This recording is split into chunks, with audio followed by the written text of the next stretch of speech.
오늘은 세상보다 크신 주님, 이런 제목의 말씀 함께 나누도록 하겠습니다. 19세기 후반에서 20세기 초반에 활동했던 미국의 언론인 중에 피니 피터 던이라는 분이 있습니다. 이분이 1893년 10월 7일 날 한 신문 칼럼에 이 언론의 역할이 뭐냐라는 거에 대해서 아주 유명한 말을 남겼습니다. The job of the newspaper is to comfort the afflicted and to afflict the comfortable. 이런 말을 남겼어요. 제가 이 말을 이렇게 영어로 말씀드린 이유는 이게 대단히 유명한 말이기 때문입니다. 언론이 하는 일이라는 게 뭐냐? 언론은 고통받고 있는 사람들을 위로해 주는 역할을 맡고 동시에 그냥 편안하게 살고 있는 사람들을 괴롭히는 게 언론의 일이다라고 말한 겁니다.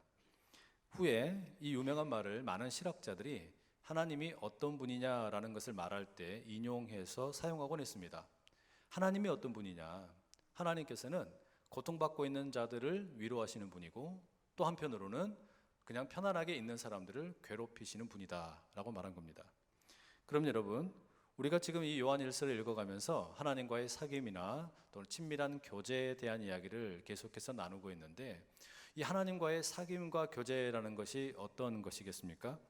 한편으로는 하나님으로부터 내 어떤 어려움과 고통을 위로받는 것이죠. 그러나 그것만이 전부는 아니고 또 한편으로는 내가 안주하고 있을 때, 편안하게 있을 때 하나님께서 나를 흔들어 깨우시는 일이기도 하다라는 말입니다. 저는 이 유명한 말이 목회에도 그대로 적용된다라고 믿습니다. 목회가 뭐냐라고 물으시면 본질적으로 목회는 성도가 하나님과 친밀한 교제를 나누고 또 사귐을 갖도록 돕는 일입니다. 그러니 이 목회도 두 가지 측면이 함께 있는 것이죠. 고통받고 있을 때, 또 힘겨운 일이 있을 때 그런 성도를 찾아가서 위로하는 게 목회입니다. 그러나 그것만이 전부는 아니고 또 한편으로는 그냥 안주하고 있고 눌러 앉아 있을 때 그런 성도들을 불편하게 만들고 깨워서 주님의 일에 동참하게 만드는 것, 여러분 이게 목회 아니겠습니까? 그런 점에서 요한일서를 읽어가다 보면은 이 짧은 편지가 참 목회적인 서신이라는 것을 느낄 수가 있습니다. 세상에 살면서 여러 가지 많은 고통을 당하고 힘겨워하던 성도들을 향해 한편으로는 위로의 메시지를 전하고 또 한편으로는 그냥 안주하고 있고 편안하게 있으려고 하는 이들을 가만 내버려 두지 않고 불편하게 만드는 겁니다. 세상에 대해서 불편하게 만들고 세상과 맞서도록 일깨운다라는 것이죠. 여러분, 우리가 지난주에 함께 나누었던 2장의 12절에서 14절 말씀을 한번 떠올려 보십시오. 교회 안에는 자녀들도 있고 그리고 아비들도 있고 청년들도 있다라는 이야기를 우리가 함께 나누었습니다. 자녀들을 향해서는 예수님의 이름으로 죄의 용서를 받은 그 믿음을 칭찬하고, 아비들에 대해서는 태초부터 계신 예수님을 알고 있음에 대하여 격려합니다. 그리고 청년들에 대해서는 그 힘과 능력을 가지고 악한 사탄 마귀와의 싸움에서 이긴 것을 칭찬하고 있습니다. 이처럼 교회에서 이루어지는 목회의 한 부분은 위로와 칭찬과 격려임에 틀림이 없습니다. 목회는 하나님과의 사귐을 성도들이 잘 갖도록 돕는 것인데, 그 중에 이처럼 고난을 당하고 어려움 만나는 성도들, 그들이 자녀이든지 아비이든지 청년이든지 상관없이 그들을 깨워주고 또 그들을 위로해 주는데 사용되는 것이죠. 흔히 어떤 분들은 이 목사를 조금 비하해서 말하면서 먹사라고 말합니다. 늘 먹는다 그래서 먹사라고 말하는데요, 사실 여러분 그게 틀린 말이 아닙니다. 목사는 먹사가 되어야 됩니다. 왜 그렇습니까? 어려움 당한 성도들과 함께 교제하면서 함께 먹고 함께 마시면서 그 성도들을 위로해 주는 것이지요. 향긋한 커피도 함께 마시고 수목원에 가서 함께 꽃구경을 하기도 하고 비빔밥에 양푼채 비벼서 숟가락을 부딪혀가며 먹으면서 위로를 한다라는 말입니다. 며칠 전에 어떤 쌈밥집에 식사를 하러 간 적이 있었습니다. 여성 두 분이 쌈밥을 드시는데 보니까 직장 동료처럼 보이시더라고요. 그 치아 사이에 그 막 양상치가 껴있고 된장이 묻어있는데 그러면서도 막 열변을 토하면서 이야기를 나누고 계셨습니다.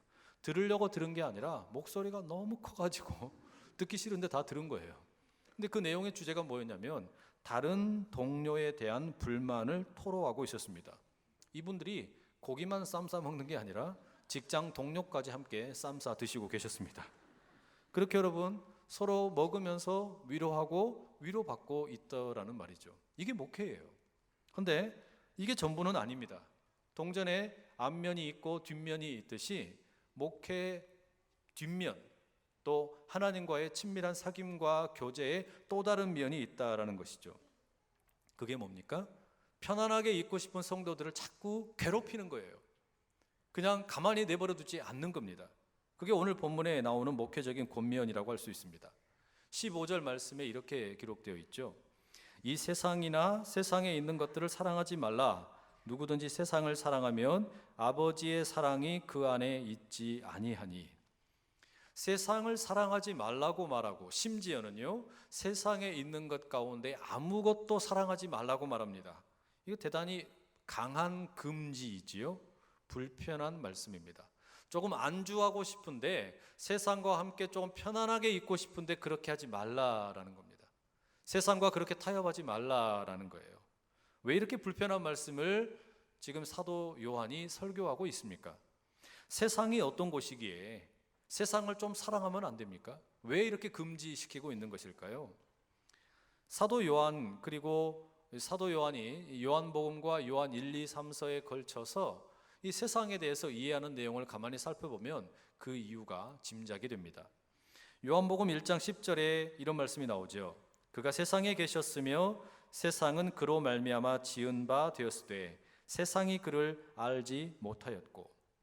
세상에 대해서 사도 요한이 한편에서 이렇게 말합니다. 세상은 하나님께서 말씀이신 예수님과 함께 창조하신 하나님의 작품이라고 말합니다. 참 소중한 어떤 대상이죠. 또한 요한복음 3장 16절에서는 하나님이 세상을 이처럼 사랑하사 독생자를 주셨다라고 말씀하시죠. 이 세상은 하나님께서 창조하신 작품임과 함께 그 세상을 하나님이 너무 사랑하셔서 아들 독생자 예수 그리스도까지 내어주기도 하셨습니다. 그러니 세상은 참 소중한 사랑의 대상이었습니다.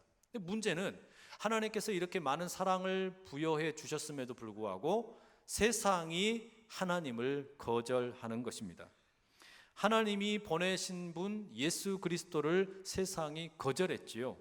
세상은 예수님이 누구인지 알고 있었습니다. 그러나 모른 척하고 거절합니다. 자신을 만든 주인이 찾아왔지만 그 예수님을 영접하지 않는 겁니다. 그냥 영접하지 않는 정도가 아니라 그 예수님을 미워하다가 결국에는 십자가에 못 박기까지 해버렸습니다. 그래서 바로 이런 하나님께서 너무나 사랑하시지만 그러나 그 하나님 그리고 예수님 성령님을 영접하지 않는 이 세상에 대해서 예수님께서 요한복음 15장 19절에 이렇게 말씀하셨죠. 너희가 세상에 속하였으면 세상이 자기의 것을 사랑할 것이나 너희는 세상에 속한 자가 아니요 도리어 내가 너희를 세상에서 택하였기 때문에 세상이 너희를 미워하느니라. 우리가 세상 안에 살고 있지만 세상에 속한 자가 아니기 때문에 세상이 우리를 가만히 내버려 두지 않고 자꾸 미워한다라는 겁니다. 세상이 왜 성도를 미워하느냐? 성도가 하나님의 것이기 때문에 미워한다라는 거예요. 여러분이 하나님의 것이기 때문에 하나님에 대하여 적대적인 세상이 여러분을 미워한다라고 말하는 겁니다. 그런데 세상 안에 살고 있는 우리들로서는 이게 참 어렵습니다. 이 세상과 나의 관계라는 것이 어떤 것일까? 나는 분명히 지금 세상 안에 살고 있는데 세상에 속한 자가 아니라는 것이 도대체 어떤 것일까? 좀 편안하게 타협하면서 살면 안 되나? 이런 생각이 드시잖아요. 이 관계를 그러면 여러분 우리가 어떻게 이해하면 좋겠습니까? 이 어려운 관계를, 이 세상과 우리 성도의 관계를 어떤 목사님이 배와 물의 관계로 비유해서 설명을 하시더라고요. 여러분 배를 한번 보십시오. 배는 물과 불과 분리의 관계로 놓여 있습니다. 물이 있어야만 배는 떠 있을 수 있고 항해를 할 수 있지요. 그러나 물이 배 안에 들어오는 순간 어떻게 됩니까? 그 배는 침몰하기 때문입니다. 침몰하기 마련이죠. 이게 여러분 세상과 우리의 관계라는 겁니다. 우리는 분명히 세상 안에 살고 있습니다. 그러나 세상이 우리 안에 들어오면 배가 난파되듯이 우리는 침몰하고 만다라는 것이죠. 우리는 하나님으로 인하여 구원의 방주라는 배 위에 타고 있는데, 우리는 세상의 그 파도가 배 위로 넘쳐서 들어오고 배가 구멍이 나서 물이 들어와서 잠기게 되도록 내버려 두면 안 되겠지요. 우리가 해야 될 일은 멋진 항해를 하면서 그 세상의 파도를 헤치고 지나가는 일일 것입니다. 그래서 우리가 죽을 수도 있기 때문에 예수님 뭐라고 말씀하시는 겁니까? 세상과 하나님의 두 집 살림 하지 말라 말씀하시는 겁니다.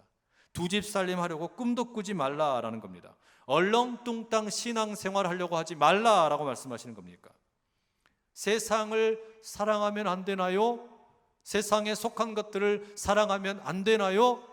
No! 라고 우리 주님 말씀하시는 거죠. 이 분명 어려운 말씀입니다. 그러나 그러면 다 죽기 때문에, 배가 난파되어서 아무렇게나 깨져버리는 것처럼 우리의 신앙생활이라는 것이 망가져버리기 때문에 그러지 말라라고 말씀하십니다. 그러면서 설교자 요한은 보다 구체적으로 이 세상이 어떻게 우리를 침몰시킬 수 있는지 그것을 16절에 이렇게 들려줍니다. 이는 세상에 있는 모든 것이 육신의 정욕과 안목의 정욕과 이생의 자랑이니 다 아버지께로부터 온 것이 아니요 세상으로부터 온 것이라. 빛 가운데 거하며 하나님과 친밀함을 누리며 살기 원하는 우리가 세상으로부터 유혹을 당할 때가 있는데, 세 가지 아주 큰 유혹을 당한답니다. 육신의 정욕, 안목의 정욕, 이생의 자랑이 바로 그것이죠. 이것들은 모두 다 하나님 아버지로부터 나온 것이 아니고 세상으로부터 나온 것이라고 분명하게 말해줍니다. 그럼 여러분, 육신의 정욕이라는 게 뭡니까? 이거는 내 감각적인 욕구, 성적인 욕구, 이런 것들을 만족시키라는 겁니다. 이게 의미하는 것은 우리가 무슨 감각적인 모든 것을 다 버리라는 이야기가 아니에요. 눈물도 흘리지 말라는 이야기도 아니고, 웃지도 말라는 이야기도 아니고, 손으로 느끼는 감촉이나 이런 거 하지 말라는 이야기가 아닙니다. 당연히 그런 걸 우리가 하면서 정보도 얻고 살아가는 것이 맞습니다. 문제는 여기서 말하는 육신의 정욕이라는 것은 모든 관심을 나에게 집중시키는 거예요. 내가 만족을 누리면 오케이, 내가 만족을 누리지 못하면 나빠, 이렇게 만드는 삶의 태도에 대한 지적입니다. 육신의 정욕이라는 것은 모든 것을 내가 만족하게 만들어 가는 것, 나를 만족시키는 것, 나를 기쁘게 만드는 것, 이걸 말하는 거죠. 결국은 모든 관심이 내가 만족하느냐, 여기에 있는 태도입니다. 안목의 정욕은 뭡니까? 이거는 내가 다른 사람들을 어떻게 바라보느냐라는 문제입니다. 상대방을 판단할 때 내 관점으로, 또 내가 보기에 저 사람이 어떠한지 그걸 가지고 상대방을 자꾸 판단한다라는 말이에요. 상대방이 어떤 옷을 입고 있는지, 또 상대방이 어떤 직장에서 다니는지, 상대방이 살고 있는 집은 어디이고, 또 타고 다니는 자동차는 무엇인지, 내가 보기에 저거 괜찮으면 괜찮은 사람, 내가 보기에 저거 별로면 별로인 사람, 이렇게 결국 여러분, 안목의 정욕도 무엇이 중요합니까? 내가 중요한 거예요. 내가 보기에 어떠하냐라는 게 중요하다는 말이죠. 그럼 이생의 자랑은 뭡니까? 이거는 평생토록 내가 지금까지 쌓아온 업적들이 있습니다. 나는 지금까지 이렇게 많은 돈을 쌓아오기도 했고, 지식을 이렇게 많이 쌓기도 했고, 명예를 이렇게 많이 쌓기도 했어요. 이런 것들, 이것을 자랑하고 사랑하고, 사람들이 내가 쌓아놓은 돈이나 명예나 이런 어떤 내가 자랑할 만한 것들, 이런 것들을 보면서 나를 존경하게 만드는 것, 나를 인정받게 만드는 것, 이것이 이생의 자랑입니다. 그러니 이생의 자랑 역시 나에게 초점이 있죠. 그러면 결론이 나오지 않습니까? 왜 세상을 사랑하지 말고 세상에 속한 것들을 사랑하지 말라고 말하는 걸까요? 그 이유는 이생의 자랑이든지 육신의 정욕이든지 안목의 정욕이든지 공통적으로 나에게 집중하게 만들기 때문입니다. 이거는요, 하나님이 하나님 되셔야 될 자리, 하나님께서 하나님으로 머무셔야 되는 자리에서 그 하나님을 끄집어 내려놓고 나를 그 자리에다가 올려놓기 때문이라는 말입니다. 그런 점에서 이 설교자 요한이 이야기하고 있는 육신의 정욕, 안목의 정욕, 이생의 자랑이라는 것은 창세기에 나오는 이 뱀의 유혹과 참 많이 닮아 있습니다. 뱀이 아담과 하와에게 선악과를 먹어라 유혹을 할 때 어떻게 유혹을 합니까? 이거 진짜 맛있다 이렇게 유혹하지 않습니다. 이거 정말 예쁘다 이렇게 이야기하지 않아요. 뭐라고 이야기하냐면 너 이거 먹으면 하나님처럼 된다 이렇게 속삭이고 유혹하지 않았습니까? 그게 창세기 3장 5절에 이렇게 나오죠. 너희가 그것을 먹는 날에는 너희 눈이 밝아져 하나님과 같이 되어 선악을 알 줄 하나님이 아심이니라. 선악과 이거 먹으면 너 하나님처럼 될 수 있어. 너를 더 만족시킬 수 있어. 네가 하나님처럼 되니까 얼마나 멋진 일이야. 이게 여러분 뱀의 유혹의 본질입니다. 그 전에는 아무렇지도 않았는데 이 뱀의 이야기를 듣고 나니까 하와가 보기에 갑자기 이 선악과가 어때요? 먹음직스럽고 보암직스럽고 지혜롭게 할 만큼 탐스럽게 보이는 거예요. 그전에는 아무렇지 않았어요. 그런데 하나님처럼 될 수 있다 그러니까 왠지 귀가 솔깃해졌다라는 말이죠. 여러분, 이게 설교자 요한이 성도들에게 세상을 멀리해라, 세상을 미워해라, 세상을 사랑하지 말아라 말하는 이유입니다. 여러분, 육신의 정욕이든 안목의 정욕이든 이생의 자랑이든 이런 것은 결국은 하나님의 자리를 내가 빼앗아 가지고 내가 하나님 노릇하려고 하는 그런 가장 어리석은 짓을 우리에게 범하게 만든다라는 말이죠. 이런 점에서 여러분, 이 세상의 유혹이라는 게 참 무서운 겁니다.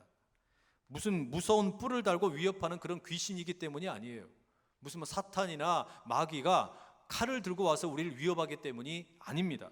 대단히 합리적이고 점잖은 모습으로 찾아와서 우리를 유혹하기 때문에 무섭습니다.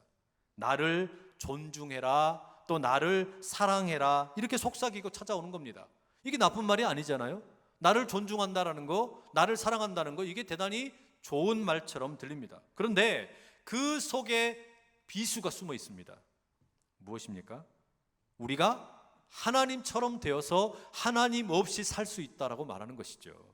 그런 존재인 것처럼 천상천하의 유아 독존처럼 하나님 없이도 우리가 잘 살 수 있고 내 옆에 사람들이 아무도 없어도 그런 사람들에 대해서 관심을 기울이지 않아도 나 혼자 잘 살 수 있다라고 말하는 것이 지금 나를 존중하라 라는 말 속에 숨어있는 유혹입니다. 자기 존중이라는 말 속에 결국은 무엇이 숨어 있는 거냐면 자기 중심성이라는 것이 숨어 있습니다. 자기 중심성, 이것이 여러분 세상이 유혹하는 가장 큰 유혹이에요. 이 자기 중심성이라는 것이 여러분 특별히 우리 성도들에게 찾아오면은 신앙이 병들게 됩니다. 이 자기 중심적인 태도가 우리를 오염시키게 되면 어떤 일이 벌어집니까? 성경을 아무리 많이 읽어도, 기도를 아무리 많이 해도, 봉사를 아무리 많이 해도, 또 예배를 아무리 많이 드려도 그 모든 것들은 다 내 중심적인 것들로 둔갑되어 버린다는 말이죠. 성경을 읽기는 읽습니다. 그런데 거기서 나에게 유익한 말씀만 골라서 읽는 거예요. 기도를 하기는 해요. 그런데 하나님의 뜻을 구하는 것이 아니라 내 욕망이나 내가 원하는 것만 들어달라고 졸라대는 겁니다. 협박을 하는 거예요. 경건의 생활을 안 하는 게 아닌데 하기는 하는데 그 초점이 하나님에게 맞춰진 것이 아니라 자꾸 나에게 맞춰지게 만든다는 거예요. 이 모든 것이 결국은 세상으로부터 배우는 너를 사랑해라, 자기 자신을 사랑해라 이렇게 가르치는 그 속삭임 속에 들어있는 왜곡된 자기 사랑의 결과라는 말입니다. 왜곡된 자기 사랑은 결국 우리를 하나님으로부터 멀어지게 만드는 것이죠. 결국 이렇게 되면 우리의 신앙생활 속에서 하나님은 더 이상 하나님이 아닙니다. 하나님께서 나를 다스리고 통치하는 분이 아니라는 말이에요. 내가 그분을 향하여 감사를 드리거나 순종하는 대상이 아니라 그저 내 욕망과 내가 필요한 것을 채워주는 수단만 될 뿐이라는 것이죠. 마치 램프의 요정 지니처럼 도깨비 방망이처럼 내 소원을 들어주면 오케이, 들어주지 않으면 아무것도 아닌 존재가 되어버린다라는 말이죠. 여러분, 귀를 씻고 한번 찾아보십시오. 눈을 씻고 한번 찾아보십시오. 주변에서 램프의 요정 진이나 도깨비 방망이와 인격적인 교제를 나누면서 사랑의 교제를 나눈다는 이야기 들어보셨어요? 우리 그런 이야기 들어본 적이 없습니다. 그러나 우리가 믿는 하나님은 어떤 분이십니까? 그런 하나님이 아니라 인격적인 하나님이라는 말이에요. 그러니 여러분, 이런 세상의 속삭임, 나를 사랑하라는 그럴듯한 이 말 속에 숨어있는 유혹을 이기실 수 있기를 축복합니다. 문제는요, 우리가 어떻게 이 세상의 유혹을 이길 수 있냐라는 것이겠죠. 육신의 정욕이든 안목의 정욕이든 이생의 자랑이든 이런 것들을 내가 도대체 그럼 어떻게 이길 수 있냐라는 겁니다. 그 비결은 왜곡된 자기 사랑을 회복하는 것밖에 없습니다. 왜곡된 자기 사랑, 그것을 회복하는 길은 사도 요한이 지금까지 누누이 계속해서 이야기하는 것처럼 하나님을 사랑하는 것, 그리고 그 하나님을 사랑하듯이 내 형제와 자매를 사랑하는 것, 여기에서 왜곡된 자기 사랑이 치유될 수 있다라는 말입니다. 교회는요, 하나님을 사랑하는 자녀들, 아비들, 청년들이 함께 어울려 있는 신앙의 공동체, 가족입니다.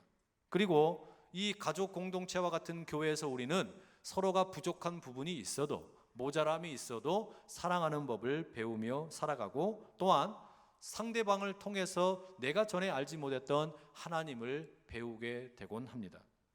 교회 안에서 여러분 어린 아이들을 한번 보십시오.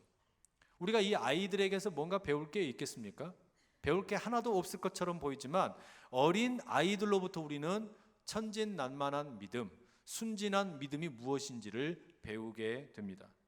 하나님께서 나를 사랑하신다, 하나님께서 나를 용서해 주신다, 그 어린아이들은 그것을 여과 없이 그대로 받아들이잖아요. 그런데 삶의 여러 가지 연륜이 깊어지고 시간이 지나다 보면 그걸 그대로 받아들이지 못하는 어른들이 많습니다. 그런 청년들이 많아요. 그런데 왜 교회 안에 하나님께서 어린아이를 두셨겠어요? 그 천진난만함과 순수한 믿음을 배우라는 것이죠. 아비들은 어떻습니까? 아비들은 오랫동안 교회를 지켜왔습니다. 특히 이 사도 요한이 쓰고 있는 요한일서, 이 교회에서 이 아비들은 예수님께서 살아생전에 사역하시던 모습을 목격했던 증인들입니다. 여러분, 이들이 교회 안에 있는 어린아이들과 청년들에게 무슨 메시지를 가르칠 수 있겠습니까? 어릴 때, 그리고 청년의 때에는 자꾸 인생의 주인공이 자기 자신이라고 생각을 해요. 내가 내 인생의 주인공이라고 생각을 합니다. 그러나 연륜이 깊어지고 신앙의 믿음이 더욱더 깊어진 분들은 뭐라고 말합니까? 중요한 것은 내 이야기, 우리 이야기보다 더 크신 하나님의 이야기다. 우리보다 더 크신 하나님의 이야기 가운데 우리가 함께하고 있다는 것을 기억하라. 이거 여러분 이야기해 주는 거 아닙니까? 거기에 바로 이 아비들의 지혜가 묻어 있습니다. 청년들은 어떻습니까? 아직 어린 자녀들이 감당하기 어려운 사탄의 시험, 또 이제 나이가 많아서 늙어서 힘이 빠진 아비들이 감당하기 어려운 그런 어떤 악한 사탄의 위협, 이런 것들을 맞서서 싸우는 열정과 힘이 청년들에게는 있습니다. 그래서 청년들은 어린 자녀들과 아비들에게 그리스도인이 나약한 존재가 아니라 승리를 쟁취하고 나가는 믿음의 용사들인 것을 일깨워 주게 됩니다. 여러분, 이처럼 어린 자녀들과 아비들과 청년들이 한데 어우러져 있는 이 믿음의 공동체 교회는 하나님을 뜨겁게 사랑하고 형제와 자매를 사랑하면서 우리가 미처 몰랐던 하나님에 대해서 다른 이들로부터 배우게 됩니다. 그리고 그 하나님을 배우게 됨으로 인하여 그 하나님께 감사와 순종을 가능하게 된다라는 말이죠. 여러분, 오늘 우리가 맥주 감사절을 보내고 있죠. 이 맥주 감사절도 마찬가지입니다. 맥주 감사절 그러면 이게 도대체 뭐냐? 왜 우리가 이런 걸 지켜야 되냐? 어떤 의구심이 들고 질문이 생기는 분들도 계실 겁니다. 그러나 어린 자녀들, 또 아비들, 청년들 각자가 우리에게 교훈을 줄 수 있습니다.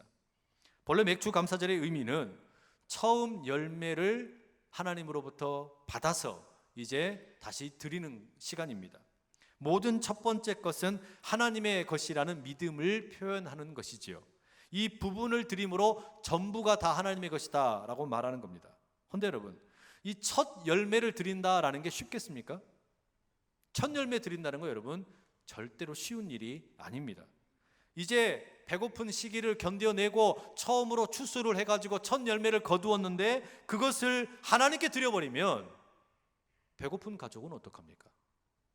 지금까지 열심히 땀 흘려 공부해서 취직을 하고 이제 직장에서 첫 월급을 받았습니다. 그런데 이 첫 열매를 하나님께 드려버리면 대출 이자는 어떻게 갚습니까? 이게 쉬운 일이 아니라는 말이에요. 그럼에도 불구하고 맥주 감사절을 지키면서 첫 열매를 하나님께 드린다. 이게 무슨 의미겠어요? 가장 어려울 때 하나님께서 함께 하시고 가장 좋을 때도 하나님께서 함께 하신다. 이 믿음의 고백인 줄로 믿습니다. 내가 가장 좋을 때도 하나님은 하나님이시고 내가 가장 어려울 때도 하나님은 하나님이시다. 그러니 내 첫 열매를 하나님께 드림으로 모든 것이 하나님의 것이다 라고 고백하는 것이죠. 결국 여러분, 우리가 어떻게 세상을 이기는 것이냐, 세상을 이기는 그 힘이 어디서 오는 거냐, 왜곡된 자기 중심적인 사랑을 내려놓고 하나님을 뜨겁게 사랑하고 그 사랑으로 이웃을 사랑하게 되면 자연스럽게 나에게 집중되어 있던 왜곡된 사랑이 해결된다라는 말입니다. 여러분, 우리가 제대로 하나님을 사랑하고 우리의 이웃들, 형제이든 자매를 사랑하게 되면 이 세상이 우리에게 유혹하는 세 가지 유혹들, 그 육신의 정욕이든지 안목의 정욕이든지 이생의 자랑쯤 이길 수가 있습니다. 이게 어떻게 바뀌는 거냐? 육신의 정욕 보십시오. 육신의 정욕은 나를 만족시키라는 이야기예요. 나를 기쁘게 하라는 이야기입니다. 나를 왜곡되게 사랑하는 모습입니다. 그런데 하나님을 뜨겁게 사랑하고 그것으로 형제와 자매를 사랑하게 되면 이제 내 관심이 나에게 있던 것으로부터 형제와 자매에게로 돌아가게 됩니다. 말하자면 전에는 나를 만족시키는데 목적을 두고 살았다면 이제는 내 형제와 자매를 지키고 그들을 기쁘게 하는데 방향이 바뀌게 된다라는 말이에요. 안목의 정욕은 어떻습니까? 상대방을 내가 판단하는 주체가 되어서 내가 보기에 괜찮으면 오케이, 내가 보기에 틀렸으면 나쁜 것, 이렇게 우리가 판단하던 태도를 가졌는데 하나님을 사랑하고 성도를 사랑하게 되면 이제 여러분, 내가 보기에 어떠한지 이건 중요하지 않습니다. 하나님이 보시기에 저 사람이 어떤 사람이냐, 하나님 보시기에 저는 누구인가, 이게 훨씬 더 중요하다는 말이죠. 그러면 상대방이 내가 보기엔 모자라고 또 불평이 나올 수밖에 없지만 하나님이 보시기에는 참 귀하고 아름다운, 그래서 돌봄과 사귐의 존재가 된다라는 것이죠. 이생의 자랑도 마찬가지입니다. 지금껏 내가 쌓아왔던 인생의 경력, 돈, 재물, 여러 가지 많은 것들, 명예, 이런 것들, 국제적인 어떤 위상, 이런 걸 자랑을 해왔습니다. 그러나 하나님을 사랑하고 성도를 사랑하게 되면요, 그런 거 자랑할 시간이 없어요. 뭘 자랑합니까? 하나님을 자랑하게 될 줄로 믿습니다. 하나님을 자랑하기도 바쁜 거예요. 내가 뭐 했다라고 이야기하는 것보다 하나님께서 무슨 일을 행하셨다라는 것으로 태도가 완전히 돌변하게 된다라는 것이죠. 여러분, 그러니 우리가 하나님을 뜨겁게 사랑하고 형제와 자매를 동일하게 그 사랑으로 사랑하게 될 때 왜곡된 자기 사랑을 극복하고 온전히 새로워지는, 세상을 이기는 위대한 일이 우리 가운데 펼쳐지게 될 줄로 믿습니다. 그래서 오늘 본문의 17절 이렇게 되어 있죠. 이 세상도 그 정욕도 지나가되 오직 하나님의 뜻을 행하는 자는 영원히 거하느니라. 이게 무슨 이야기겠어요? 자기 자신을 향한 왜곡된 사랑으로 일시적인 사랑에 머물러 있을 것이 아니라 영원하신 하나님께 머물러 있게 되면 우리는 진짜 자기를 사랑하게 된다라는 이야기죠. 영원하신 하나님 앞에 내가 머물러 있게 되면 그때 내가 나를 가장 사랑하는 거라는 이야기예요. 여러분, 일시적인 것, 순간적인 것, 거기에 목숨 걸며 사시겠습니까? 아니면 영원한 것이다 가치를 두고 인생을, 여러분의 인생 가운데 가치를 두고 사시겠습니까? 가장 영원한 것에 우리 삶의 목적을 두고 살아가실 수 있기를 간절히 축복합니다. 그래서 사도 바울이 로마서 12장 2절에 이런 이야기를 우리에게 들려줍니다. 너희는 이 세대를 본받지 말고 오직 마음을 새롭게 함으로 변화를 받아 하나님의 선하시고 기뻐하시고 온전하신 뜻이 무엇인지 분별하도록 하라. 이 세대를 본받지 말아라. 이 세상에다가 너의 삶의 모습을 일치시키지 말아라. 그러지 말고 세상을 미워한 채 너의 마음이 변화를 받아서, 세상을 사랑했던 마음이 변화를 받아서 하나님의 선하시고 기뻐하시고 온전하신 뜻이 무엇인지 분별하며 살아가라고 우리에게 이야기해주고 있지 않습니까? 여러분, 이 은혜가 우리 모두 가운데 임할 수 있기를 간절히 축복합니다. 내가 세상을 마음을 두고 살아갈 때는 왜곡된 자기 사랑에 빠져서 나만 바라보고 살아가는 인생이었지만, 그러다 보면 여러분 어떻게 됩니까? 우리 자신이 결국은 난파된 배처럼 세상에 끌려가게 됩니다. 그러나 우리가 영원하신 하나님께 집중하며 그 하나님께 내 자신을 드리게 되면 그때부터 우리는 여러분 구원의 방주에 올라타 세상의 파도를 능히 이기고 나가는 아름다운 항해를 감당할 수 있을 줄로 믿습니다. 이 은혜가 우리 가운데 가득함으로 인해 여러분의 삶 가운데, 여러분의 가정과 일터와 또 자녀들과 우리 공교회 가운데 아름다운 항해가 늘 가득할 수 있기를 간절히 축복합니다. 우리 시간에 함께 같이 한번 기도하기 원하는데요, 이 시간에 기도하실 때 이런 마음으로 함께 나가면 좋겠습니다. 하나님, 왜곡된 자기 사랑을 돌이켜서 세상이 속삭이는 육신의 정욕과 안목의 정욕과 이생의 자랑을 물리치고 영원한 것에 목숨을 걸고 거기에 가치를 두고 살아가는 우리가 되게 하여 주시옵소서. 우리 그 마음의 소원을 가지고 주여 힘있게 세 번 외치고 기도하며 나갑니다. 주여, 주여, 주여. 사랑하는 아버지 하나님, 우리는 세상 가운데 살아가고 있지만 세상에 속한 자가 아님을 감사합니다. 주여, 그러나 때로 아버지는 우리가 육신의 정욕과 안목의 정욕과 이생의 자랑에 빠져서 나에게 내 만족을 위해서, 내 기쁨을 위해서 살아가다가 하나님을 잃어버리고 일시적인 것에 아버지 마음을 빼앗겨 살아갈 때가 많습니다. 왜곡된 자기 사랑을 버리고 하나님만 사랑하며 나가는 위대한 주의 백성들로 변화되게 하여 주시옵소서. 이 세대를 본받지 말고 마음을 새롭게 함으로 하나님의 선하시고 기뻐하시고 온전하신 뜻이 무엇인지 온전히 깨달아 알아가는 우리 모두 될 수 있도록 주여 은총을 더하여 주시옵소서. 사랑하는 아버지 하나님, 세상의 유혹 앞에서 나약하게 넘어지지 않고 하나님을 뜨겁게 사랑하고 형제와 자매를 힘차게 사랑함으로 승리하게 해 주시니 감사합니다. 우리가 세상이라는 큰 바다 가운데에 끌려다니는 난파선 인생이 아니라 세상 파도를 헤치고 멋지게 항해하는 아름다운 구원의 방주가 되게 하여 주시옵소서. 일시적이고 잠깐뿐인 세상에 마음을 두지 아니하고 영원하신 하나님께 우리 마음을 둠으로 인하여 마음이 새로워지고 하나님의 선하시고 기뻐하시고 온전하신 뜻이 무엇인지 분별하며 살아가는 모든 하나님의 백성들 되게 하여 주시옵소서. 예수님의 이름으로 기도드립니다.